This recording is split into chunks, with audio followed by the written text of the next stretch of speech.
I'm going to turn it over to Bob Hayes. I want him to explain to you the results of his analysis of the Brown and Caldwell report. What we're going to do is we'll move through Bob's presentation, hear briefly from Dr. Sonnenberg, and then we're going to throw it open to you guys. So whatever you have on your mind, we're willing to give you a chance to ask questions and make statements, whatever your heart desires. So without further ado, again, I appreciate your attentiveness. I'm going to turn it over to Bob Hayes.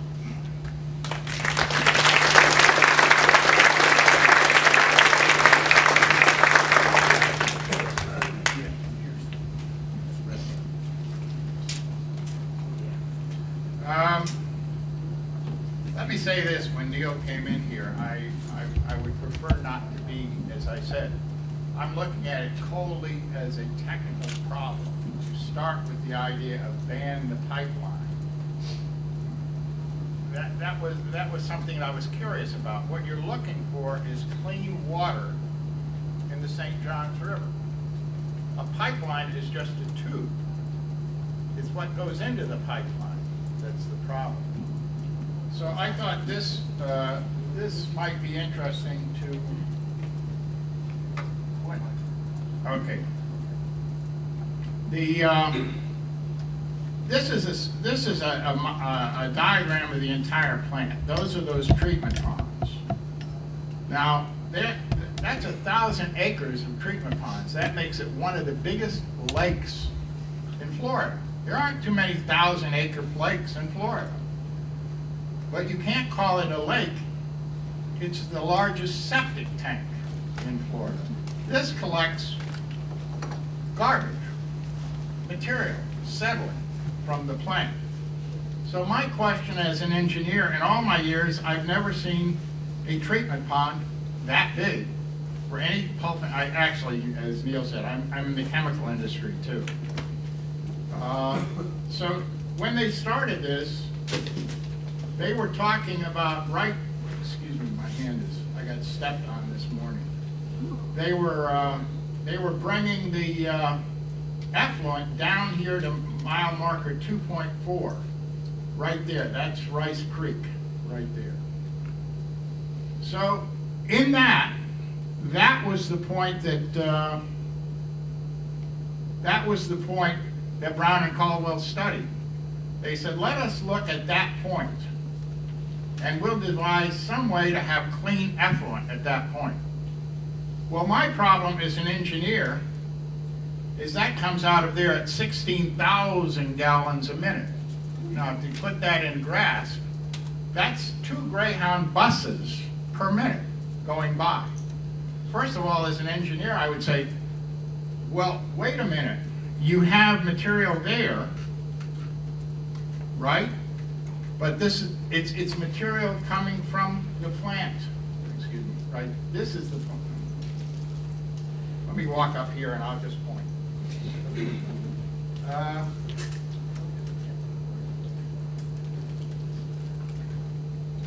You have right here coming to Rice Creek, and that's Rice Creek all the way there. Now, the material coming from the plant goes out this pipeline to Pond 1. Then it comes down here into Rice Creek. That was the way the situation set, right, Lucy, so far? All right. Now, in the Brown and Caldwell report that we keep hearing about, there's a very interesting thing. You keep hearing the Brown and Caldwell report is a justification for the pipeline. How many people have heard that? Well, the interesting thing is the Brown and Caldwell report doesn't even mention the pipeline. It's not any place in that report is the pipeline mentioned. What they talk about is a redirected pipeline that comes from here, up there, and down into Rice Creek right there. That's a redirected pipeline. They're dumping effluent. So no matter how you look in the Brown and Caldwell report, as I said in a letter, this thing is waved about like it came down from Mount Sinai written in stone, and it doesn't even mention the pipeline.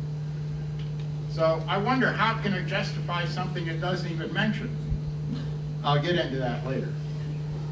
Now, what are they talking about doing now? Where does the pipeline, this magic new pipeline, run? And that's why I wanted to show this. It crosses the creek, comes down by this large circle. Remember that large circle you saw in Neil's drawing? Cuts down here, goes out the pipeline, goes out here, and out in the river there. Now that's pretty interesting. You know how far it goes out in the river? 1,600 yards out in the river, and 10 feet deep. Now I wonder, as an engineer, why would you put a pipe? I'd say, okay, if I were hired as an engineer to start, I might have a pipeline, say a pipeline's better than Rice Creek. Because Dr. Sonningen's done some excellent work. Rice Creek is, I call it the mini Love Canal.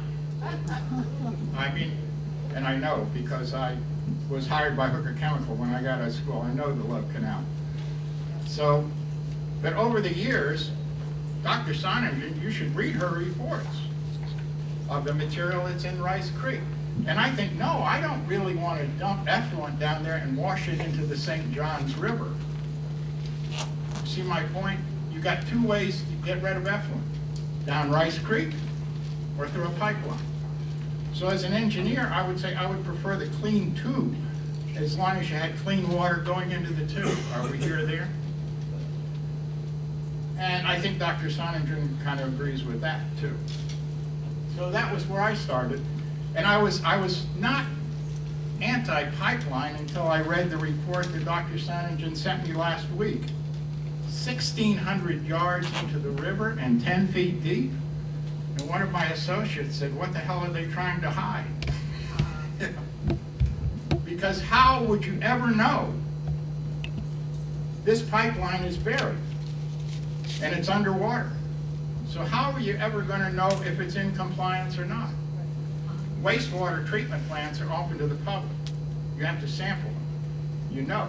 But this is a closed plant. Where are you going to sample this to say it's in compliance or not? That's kind of my problem with it. So I would say if I were going to recommend a pipeline, I'd make it stop at the seawall and test it right there, above grade, where it's dripping out, and I can get samples right there. Then I know what's going in the river. That makes sense to me.